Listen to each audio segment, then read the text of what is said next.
Welcome to Getting to the Truth in This Art. I am your host, Rob Lee. This is on MTR Podcast. And today's guest is artist, painter, graphic designer, muralist, and much, much more. He's a self-proclaimed Renaissance man, Jerome Chester. Welcome to the podcast. Hello. Hey, how you doing? Many thanks for coming on. Here's the funny thing. I came across, as I think I'm familiar with your work, but I came across it when I was getting a roadie boy. I was over there at the bun shop and I was procuring something and I saw a card that caught my attention and I was like, let me see what's good. Let's see what's up. And I just saw the Instagram and I was like, all right, I am interested in learning more about you and your work. So describe your work. How can I describe my work? It's a lot of, we're going to see this. It's very colorful, pop art, I like to tackle a lot of social issues, use a lot of satire in it. Like, for example, one of my favorite pieces and a lot of other people's favorite pieces is the plants have feelings too. It's just a bunch of fruit that is basically saying that, eat more meat. We like plants are living things. Like fruit are living things, right? And like eat more meat, like help save us. And that's just a riff off of the Chick-fil-A ad where it says like so. And it's kind of it's a straight up shot at like vegans, who think that like, oh my god, like they like to like post stuff all day long, like stop eating meat, like that, like. And I'm all for saving the planet, but don't don't try to be one of the people where you gotta just, forcing your beliefs off on other people. So, So it's a plant-based satire? Oh, no, not all of it, but, just that one. Oh, yeah. No, for sure. I like to make a lot of jokes, inside jokes and stuff like that. But mainly, on a more serious note, just tackle a lot of political and social views, issues and, from time to time, share my political views in my work, but overall it's a diary, probably the only time that I can honestly be my true self. Yeah. And, let the world know who I am, with no, just unapologetically, being myself. I think that's important. Like, some people have different views on what art is. And I consider like my approach to podcasting, at least art. And I try to take that similar approach. So when I was reading over your artist statement, I was like, all right, I should be friends with this dude because I think we have similar values. And, one of the things that I try to do in some of the topics I may talk about, I'll have like an angle on it. It's like, this is what I believe about it, but also I'm going to flip it. So like, yeah, sure. Yeah. One of the things that we joked about in one of the podcasts I did with my man, Dan, we were just saying, we called the podcast Escape from Hobo Island. And we were more so being satirical and bringing attention to the fact that we have a lot of like homeless folks here and people just look at them like they're part of the ambiance, but it's like no one's doing anything about it. So I was like, just imagine if we just started just rounding people up and just here's an island only for people who are homeless. I was like, that would be like wild. And just thinking about it from a kind of painterly way, like almost like one of those, maybe more of a comic in a kind of way of the satirical kind of Don Larson comics, what have you.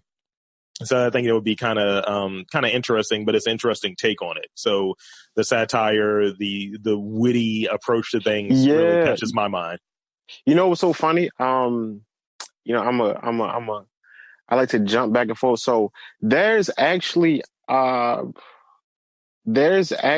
so it's two things like that. So you got a place. So there's a real place like that where it's just like a certain group of people. So, and I can't remember exactly what it was, but I seen it on TikTok where there's literally a town full of pedophiles and sex offenders, like a small town. Wow. I can't remember exactly where it is, but it's a real place. And there's also and there's also like on of course like on what's the show Watchmen, where it's a small town of races. You know what I mean? Like in white supremacists. Like I'm like that's great. Like we not too far from it. I mean, I can honestly see that happening. So we talked a little bit, like very, very briefly about the name. So you have, let's talk about these aliases. And I know that artists or artists. That sounds really weird. Artists. That sounds like I added extra letters. But artists, they have different names. Like I go by a version of my name. It's not my full name because my name sounds very hireable. If that makes sense. And so, what name do you go by like in some of your work? So okay, all right. This is the funny thing, right? So I have like 5 different names, right? I have a middle name that literally only my family call. You know, I have my 9 to 5 name that people I know at my actual job calls me, and then I have my first name. So by whatever name anybody calls me, I know where they met me in my life. So the Groovy Vandal was just a cool name that I came up with. That before this is before I knew your Instagram name was basically your brand and your actual artist name. Yep. So a lot of people, was going around like calling each other Instagram name and they kind of just stuck. I didn't know it was going to stick, but I kind of just ran with it. Alley Kid Art is the brand. Like I can change my Instagram name at any time, but it's like, there's no point now because, it's the people already know me by that. But the Alley Kid Art, that's the actual brand. And, I was conflicted years, even up until like a few weeks ago, like about changing the name. Like, should I change my name, to, my Instagram name to Alley Kid Art, or, you know what I mean? But, no, I think I'm gonna keep it, I think I'm gonna keep it all separate because because Alley Kid Art is a sentimental name to me. Like it came from, my mother and my sister and us calling us alley kids. Like we did everything in the alley. Like the alley was our playground. When it was too dangerous to go to the playground, because I'm from over West, we live in a crazy neighborhood. We played in the alley. The alley wasn't always so safe, but at least our parents could keep an eye on us. Like we couldn't really leave the block. So we did everything in the playground, like rode bikes, play basketball, and we fought. We had cookouts. Like, I'm pretty sure that's something that a lot of people across the country, especially living in the low class inner cities, can attest to. So, that's the brand, that Alley Kid Art, that's, comes from a kid from the alley, making art now. So that's kind of where that name came from. Like I said, the Groovy Vandal was just a cool name that I thought I came up with, and I didn't think it was going to stick. But, I just recently realized that, I'm not, like I kind of, I had an epiphany. I realized that I am not the best painter. But I still want to be taken as a serious artist. So I realized that, I didn't realize how many things I actually did. Like I'm in charge of my entire brand, like from marketing, promotion, branding, color schemes, everything. Like I make it up all on my own, from sewing and stuff, from from buying the fabric, cutting it out, stuffing and sewing the pillows, to painting the patches and adhering them to my hats, to buying the stickers. I was making homemade stickers at one time. I call it the poor man's, poor man's laminating, where I would take clear tape and put it over my painted stickers so it would waterproof them. So like I do so many things. So, so I'm just an overall creative. That's why I call myself, a Renaissance man, because I just don't do one thing. And I realized that I was only doing these things because I just didn't have enough money to pay somebody to do it for me. So in acquiring all these, these jobs and these skills, it's like, oh yeah, you based Renaissance man. So just jumping back and forth between, the Groovy Vandal and Jerome, it's like, it's kind of like the same person in a way. Yeah. So, yeah. Well, I've kind of struggled with that and kind of separating brand from person and just resigning to the notion that I'm very much my brand. And like I'm the founder, creator, producer, all of the things for MTR Podcasts. And I do Mastermind Teams broadcasts and I do this podcast. And I started looking at it. I talked with one of the dudes I went to high school with. And, this is almost 20 years removed since graduating from high school. And, he's doing like really crazy like jazz in New York. And we were just talking about it. And I was just like, wow, I've done nearly 700, 600, 700 podcasts. And I was like, there have been rare instances. I've been doing it for 12 years, rare instances where I've not been on a show where I've sat there and just produced it and just sat there, yo, I'm running the board. Y'all good. I'm not on mic. And I've been on there. And so very much it's just like, I get very sensitive to people who are saying, oh, this is definitely not on brand. It's like, how are you going to tell me what's my brand and what's not my brand?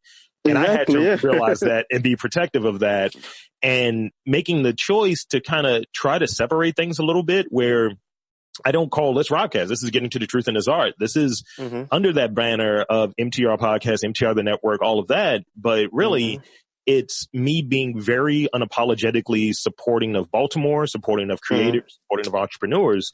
And Rodcast, we make dick jokes. You know, it's and that's how it goes. So in your estimation, and I think I have an answer. So we're going to take money off the table, right? What is the most important tool for a creator? For like, are you talking about me specifically, or are you just talking about creator? Well, let's go with you. Make it general. Let's make it less general. Make it you. Yeah. And the last couple of, the last year, probably my most important tool has been my stylist. You know, my pens and my sketchbook, but mainly my stylist. That's how I do a lot of my digital work. You know, so I sketch it out, draw it and upload it to Illustrator, and I work from there. So that's probably like my most important tool. I mean, but if you want to go deeper into it, I would have to actually say, my mind would probably have to, because that's where all the thoughts are formed. A lot of the ideas, not everything comes to light, but that's the actual workshop. The think tank. That's where everything comes from. So my imagination. I appreciate that. I think being able to, I think you broke it down very, in a way that makes a lot of sense. Like, someone would ask me the same question, I would say, a microphone, duh, or something like that. But your mind, like, if you're not right, like, look at it from this standpoint. People over this, period of very wild, like, racism and we're still in a pandemic and the political state that we're all in, all of these different things. I feel like that maybe affects people's creativity in different ways. It may say, oh, I'm going to focus more on this type of stuff, and this is going to be the subject matter because this is what's on my mind. Or you're panicked or anxiety ridden or depressed. That's going to like maybe hinder the output. So the mind being a part of it is very, very important. And even looking at like some old podcasts or what have you, how you have like something that some of your older work that's like, this might be a bad take. This might not be something I'm going to be able to relate to in like 5 years, but it's real right now, so I'm doing it. Yeah, for sure. Yeah, it's, being true to self. I always say like the mind is the river through which everything flows. So, if that's clogged up and, then nothing is coming out, you're not creating and, but that's the start of everything. So, speaking of like the mindset minds, can you do you see your finished project? I mean, the finished product before you started, and is there anything special to kind of help you get into that creative mindset to say, okay, let me get that stylus out, let me start kind of sketching. Where am I at? But do you visualize your work before you started? Like, I know this is what I want to accomplish, or how does that work for you? Oh yeah, we always see the finished product first, but a lot of the times, it never really turns out the way that we wanted to. Tapping into that, what gets me into my mode, my special place. And I explained this before, so it's just like, so one of my favorite cartoons is the Avatar. Yeah. And Avatar 1, he merge with the spirit Rava. It's a lot more to it, but Rava was a actual spirit, and he merged with it. When he first merged with the spirit, Avatar 1, Rava couldn't stay with him that long, so she had to leave or she was going to kill him. So something happened. I believe it was harmonic convergence, whatever, and they was fighting the evil spirit. I can't remember the name, but basically they merge permanently. Mm-hmm. And that is what, started the whole Avatar cycle. Jump back a little bit. I was looking at this TED Talk. I don't remember the name of the lady who TED Talk it was, but she was talking about, back in certain, in historical times, artists would have these things called daemons or Okay. geniuses, and these were these spirits that lived in the artist's walls that would come out and possess the artist, and the artist would create this amazing piece. But a lot of times, if your work didn't go good, you could blame your genius. So and she had a lot of examples about these times that a lot of these people that has wrote these masterpieces and did these masterpieces had these genius moments.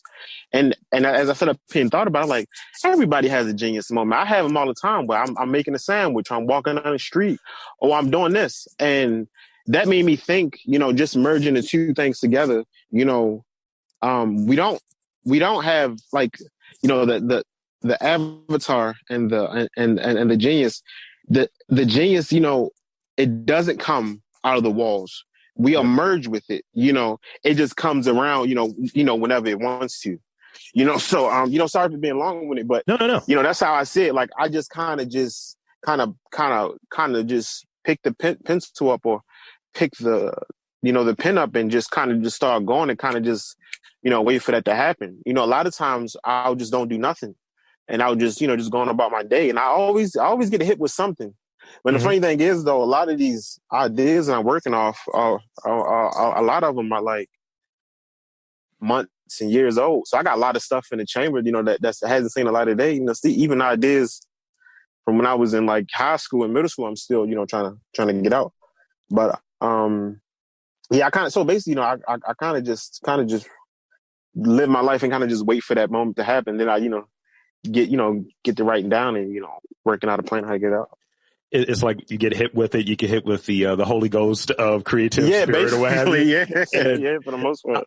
Like, in some ways, like, I can't call myself a Renaissance man because I'm lazy. I'm often really lazy, and I just like, I'm kind of bored with this. I'm gonna move to something else. So like in my studio, like I got the wild green screen up right now, but I got my paintings and stuff and just different things. I like to call them like failed artistic endeavors that adorn my walls, right? And every now and again I get hit with just that inspiration. We call it that because we associate different terms to try to explain things, but you can use something as hokey as that creative magic, right? I get hit with it, and I'm like, I'm going to paint this. And then I can look back at each one of these paintings, for sake of argument, to know what I was thinking, where I was at, and what emotion I was feeling at the time, but then not remember any steps in the process of doing it. It's like, I know what I was thinking. I know how I felt, but how did I get that done again? Because I can't recreate it. And I remember when I used to rap, because that's every like black dude's experience, like in Baltimore of a certain age. When I was rapping, I remember I was sitting there one day, one of my good friends, and I just had just a verse in my head, one take, no botches. And she was like, "Oh, that's what you can do." And I've never been able to recreate that experience. And it's just like, wow, it's like I got hit with it. And the consistent thing that consistent thing that hits me now is just like the podcast. And it's like, how you'll get up for something. It's like, all right, I can put in good work here. I can do this. I can get this done. But when it's something that, this is a challenge, now I'm motivated. And I guess that genius comes out when the challenge is there. So someone to give me something like MacGyver style, like, all right, you're going to go there to a studio. Nothing's going to work, and you got to record in the next 5 minutes. Figure it out. And you're like flustered. You're like, how am I going to get this done? And I'll figure out a way to get recording, get the whole thing done, and then put on a really good show at the same time. And I'm like, all right, I got hit with something. I got hit with that energy. Do you think creativity is something you're born with, or something that is developed over time? Look, so that's something else that I forgot to mention. Yeah. I'm gonna answer that, but I'm gonna add to the other thing. Yeah. So the whole avatar state, and the whole genius moment. A lot of the avatars, they have a heart. Like, I think you don't truly become like an actual like a full blown like official avatar until you can like manually tap into the avatar state. So instead of trying to wait around, I guess like waiting around for the genius moment is just like, I guess, you know, when you actually can overcome that and actually manually tap into it, you know, that becomes like the actual, you know, like, okay, now I'm a professional, you know what I mean? Like now I'm actually doing this for real, you know, and this is taking it to the next level. So, you know, that's the whole spirituality of it. But you said, are people born with creativity or as a developer? One thing real quick, the way you described it was like when a mutant finds that power in X-Men and it's like, you can't control it initially. And it's like, oh, Scott with the eye beams, it's like, now I can control it. I just press my glasses and blam. Now I'm professional. Now I'm a professional now. Like I'm not an amateur. I moved to the next level, you know? So it's just like, that's what it is. But are people born with are people born with creativity? Not everybody is. Yeah. Okay. Not everybody's born with creativity. I was actually thinking about that question this morning about how I wanted to, the angle I wanted to answer it on. Yeah, everybody's born with creativity. I think it's all about like how you harness it. Like, you know, so it's just like, how can I actually, you know, put this into something that, you know, that I love? How can I take this creativity and, you know, connect it to with what I love to do? You know, because I've had a lot of good ideas from people that aren't artists, you know what I mean? And vice versa, but I think that all still taps into, you know, our genius, our avatar state, you know, like we all have it. Like, Einstein, you know, said we all born with genius level talent, you know, but you got to harness, you got to realize, you know, what you want to do with it and, you know, how you want to do it. But yeah, definitely. I think we all have it. Because I think some of the stuff is nurtured too. Like, you have it initially. Like what I was doing early on was I was drawing. I was always sketching something. Did my own comic or what have you in like middle school, and had like relatives and all. Like every year, every Christmas, this is how we're going to sort out Robert. We got color pencils and we have art books. And then I did the whole thing. I went to City College, and I went there for some like art program that was, I think I was like 12, but I'm a big guy, so I looked like I was like in my mid-teens, like I was like 16, and I was like, where's his facial hair? And I just remember one of the dudes reviewed my artwork, and I used to just draw like X-Men, like from the animated series. And he was just like, looks like a kid did this. It killed my confidence. It was like donezo. Wow. And all of this stuff that was kind of building it up. And this was some guy from like the School of the Arts, that was working with City College at the time. And I eventually, you know, enrolled in City College years later, but F you, Robert. Pretty much. and that was kind of the end of it for me. So I went into like writing, like literally that dude killed it for me. And the funny thing about it, in recent years, just kind of chasing that whimsy and just, I guess maybe you might be right in using that term Renaissance man, because you're that. I think I might have been a little short-sighted in saying that I am not, because I've slid back into, I do a comic now, but I'm only writing it, and I hired an artist to do the artwork for me. And it's my backdoor way of getting into comics, which is one of the things I wanted to do as a kid. That was the earliest thing I wanted to do. People wanted to be astronauts. People wanted to be businessmen. I wanted to be an astronaut comic. So it made no sense. And you know, it was so funny because I was speaking to that, you know, just expand on that a little bit. Yeah. I can't remember. No, I'm not gonna get into it because I don't want to mess it up. But it's so funny, like how things come in full circle, right? So now I'm venturing off into clothing. You know, I'm still an artist. That's what I said. Like I do everything. I venture off into clothing. I started when I first picked up a paintbrush. It started on T-shirts when I was in high school. I had my own little T-shirt business. You know, I was making shirts for everybody. You know, doing things like that.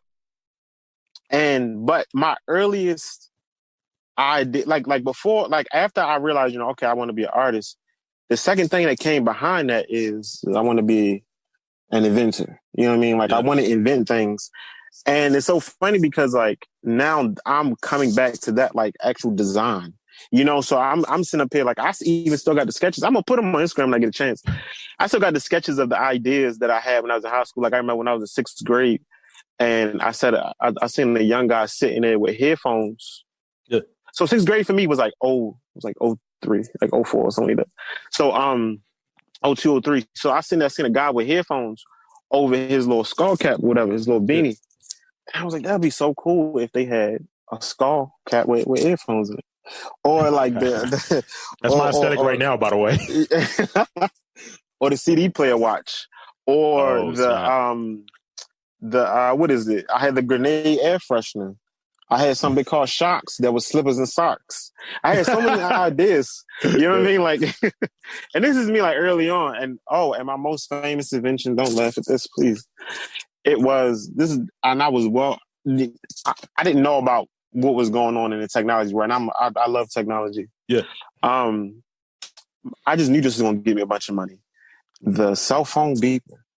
You know, like Wow. the cell phone beeper, where I see a lot of people would just check they like beepers like back in the day. Like this is before, like I said, before I know about anything technology was.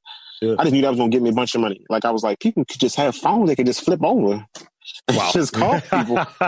Like, but I was so outdated. It wasn't even funny. Like I thought about that idea in 2004. I'm like, bro, you like 30 years too late. Yo, friggin'. I'll say this, like, I because of, like, my background, like, I went to school for business and all of that, and I spent the first few years of my career in marketing. I now just look at advertising as a bit.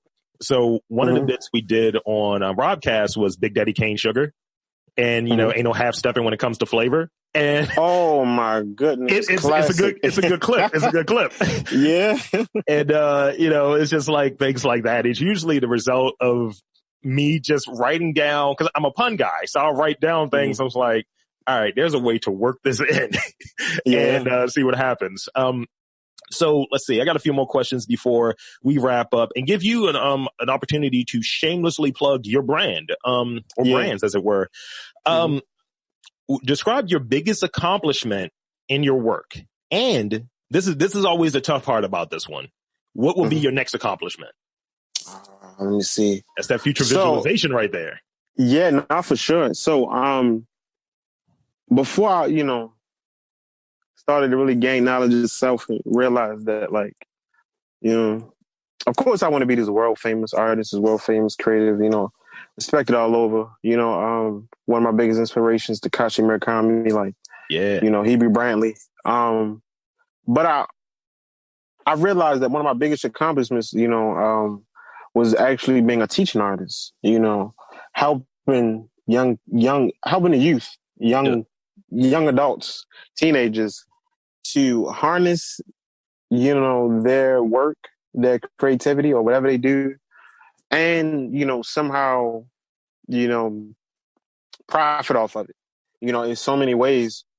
You know, being a part of the Art at Work program, you know, through Jubilee Arts and Youth Works.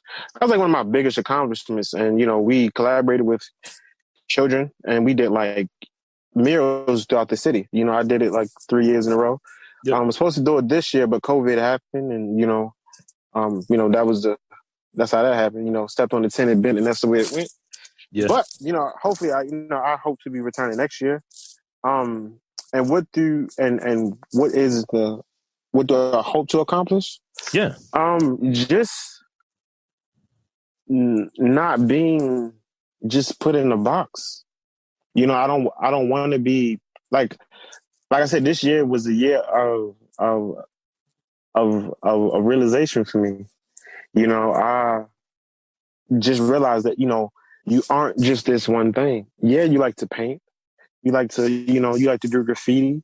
You like to design clothes. I like to sign paint. You know, I love to sew. I love to design. I'm a creative across the board. So kind of being like, you know, I know he's facing a lot of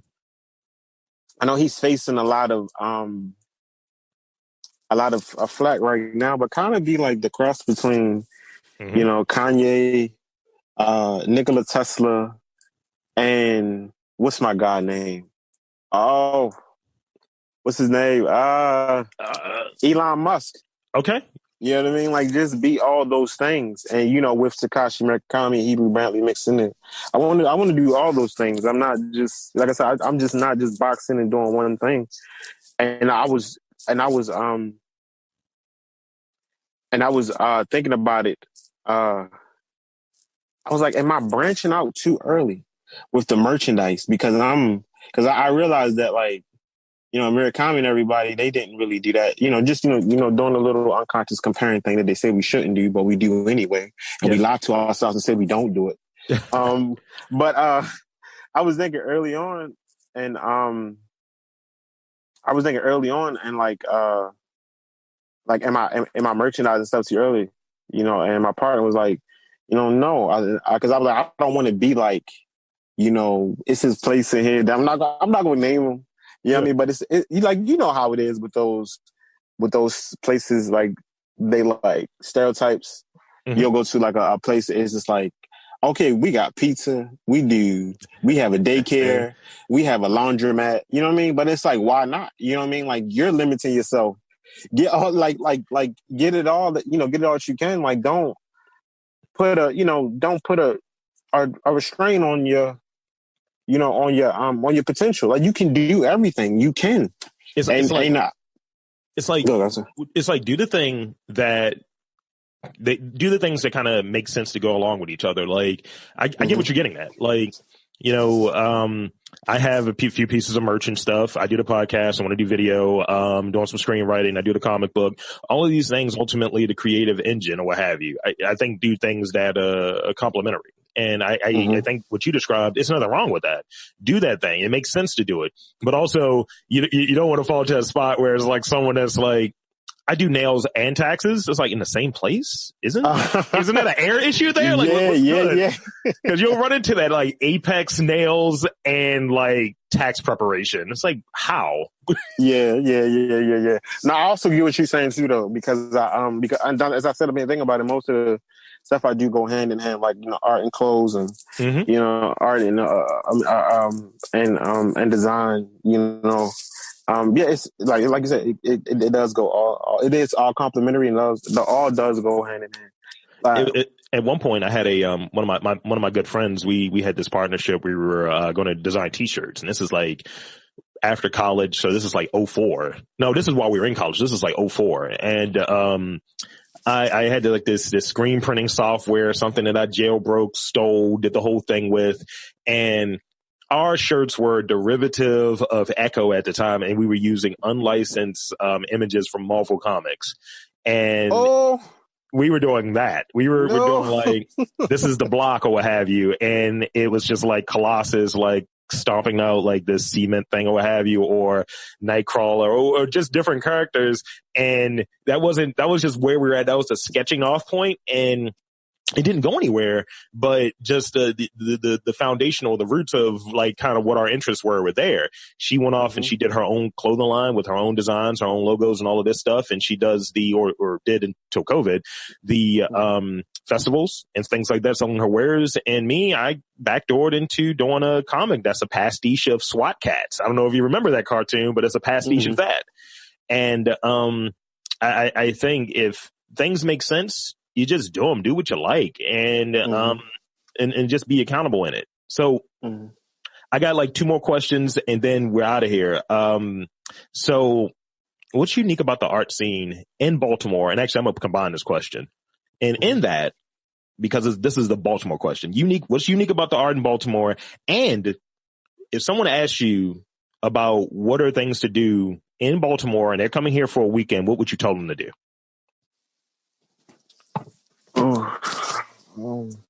That they're visiting, what'll give them a sense of what Baltimore is about. Like, yo, you need to get crafts from this place. You need to do this. You need to do that. And what's unique about the art scene here? The art scene question is pretty hard, only because so the art scene here is like, this is a weird question for me because I just try not to be like, I try not to focus on what everybody else is doing, honestly. Okay. Like I'll see people doing stuff like, oh, that's nice. But I know like how easily, you can get influenced by that and, do the comparing game. I mean, but one thing I do love, because it's like, you have the Baltimore art scene, then you have the Black Baltimore art scene, which is even smaller. You know what I mean? And I'm not really looking at I'm gonna just say this. I'm in the Black Baltimore art scene. I'm not really looking at what everybody else is doing. And talk that talk. especially especially that part. Like, so I'm not really looking over there what they're doing over there, but what my people, what we doing over here. You know what I mean? Like, Yeah. you got Megan Lewis, who's probably like one of the Megan. I'm sorry, Megan Lewis and Latoya Peoples. Two of the greatest female artists in the city. Probably like them combined, they probably have the most amount of murals amongst Black people. You got my guys, like my older brother. His name Brian. Oh, but that's his name. Brian Robinson. Oh my God. Oh man. Yeah, Brian Robinson. Yeah, I'm sorry. That's all good. But everybody know him as the Black Genius Art Show. He has his own studio, Genius Juice Studio. Yeah. Over there on Bayard Street. Who else? Who else is like really doing it? I got Fly Nerd. She's just amazing. Well, who else? 1122. My partner's brand. She does a lot of skincare. She does a lot, so you can check that out too. Mm-hmm. Who else? Who else you can check out here? Oh. But those different like artists, those different brands, do you think that they uniquely fit into what makes up like Baltimore, or is it like, because we have a lot of across the board, not just Black, not just white, whatever. I think we have a fair amount of people who come into Baltimore and it's for a reason, and ultimately, I don't know, like, are they fitting into what the scene is? And I know that you're not like really observing in that way, but. Do you think like they are helping drive what Baltimore art is, or? Oh yeah, hell yeah. No, for sure. Hell yeah. Like they all Baltimore, like for sure. Like definitely. Like, like, I mean, because, because it's like, we all, we all from the city, Yes. The city has its dark side too. You know what I mean? But just like being Black, you know what I mean? It has its, it has its pros and its cons, But, we all weren't taught that it was proud to be Black. You know what I mean? But now everybody's saying like, yeah, of course, I am proud to be Black. You know what I mean? Like, there's nothing wrong with it. It does have its cons, but overall, I wouldn't choose it over anything. It could be dangerous. I did. Yeah, no, it definitely. Like, I wasn't always proud to be from this city, but this city has a rich history. And, we're all showing that, like, we're all showing that, this city we love this city. We love being from this city. So in that notion, a lot of people are just pushing, we're all pushing out, doing our portion to show, this city is beautiful, Kim Klasick, Miss Kim Klasick, she wants to show all the negative sides of the city, you know what I mean? But, that's here nor there, But, we just want to point out the beautiful sides of it. You know what I mean? Like, yeah, Baltimore's this, but it's also that, there's a rich history here. You know what I mean? There's there's a few art districts here where, where people are cultivating. You know what I mean? Like, people are building. You know what I mean? Like, people are doing so many things and working with each other. You know what I mean? Especially the Black community, building these safe spaces. You know what I mean? Like, just making this entire, these entire communities, specifically for art. It's so much going on here. But, people like Kim Klasick, I'm not going to say her name again, want to just point to the negative side. But yeah, I hope I answered your question. Like I said, I tend to veer off some. I got like ADHD. Yeah. No, that's good. That's good. Then the other part of that question is, as I still want to get that in real quick. If someone's like, "Yo, I'm visiting Baltimore," what do they have to check out? Oh, always see. Just check out the local brands. The local Black brands. A lot of the artists. Check out a lot of the murals. The food spots. I wish I had I should have. I seen you you sent me this question. I should have wrote it down. No, y'all. But I do think that you could definitely check out just a lot of the just check out the Black art scene. There's a lot of people here doing it. And that's like Penn North and shit, right? Penn North, like it's a lot. Yeah. Penn North, Station North. That's like in between, but it's a lot going on. It's a whole lot going on. Especially, I don't know if it's real, but I think it'd be nice if we had a black Baltimore brand page where you just basically shows all the local brands, restaurants, clothing lines, artists, and such. Like that'd be cool. I haven't seen that. It's like the thing from like Lovecraft Country or what have you, like the Safe Negro, like yeah, but specifically like for sure. If you want to hit those dollars, hit basically like they have a full website, like Shop Black website where it just all the black brands. But I think that'd be nice to have something because it is a lot of local brands, but I'm more focused on the black part. You know what I mean? I'm black everything. Most of my art is specifically for black people. Like one of my I did a collaboration with another local brand called Be More Brand. Yeah.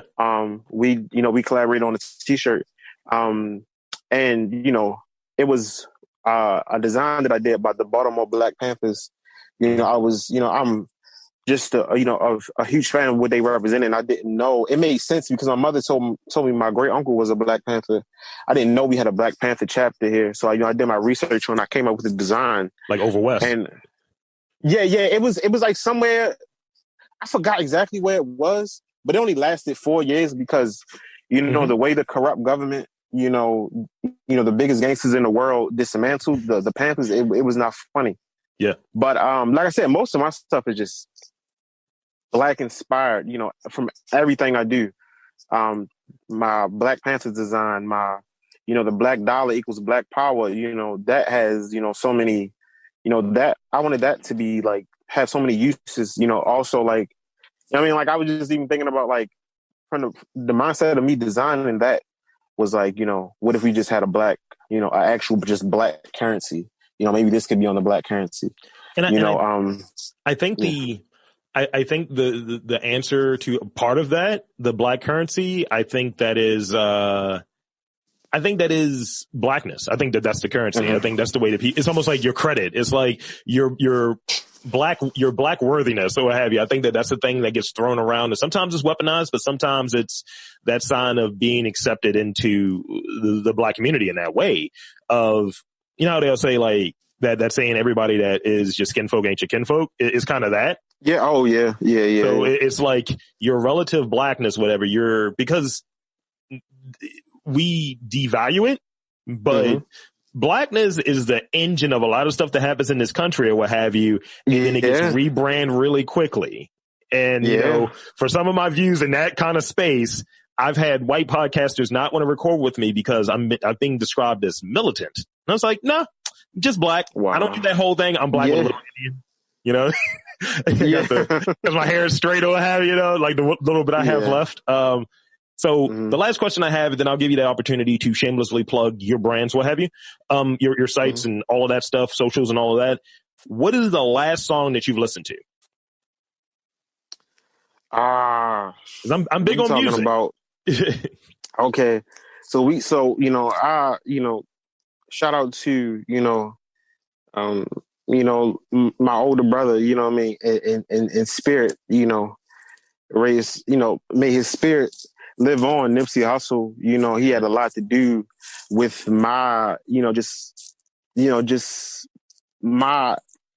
just a lot of just my, how can I say that, like my morals and principles, just as being a Black man. So I had this playlist in my head. It's called Victory Lap music, so music that actually like gets me pumped. It actually sounds like when you pass the finish line.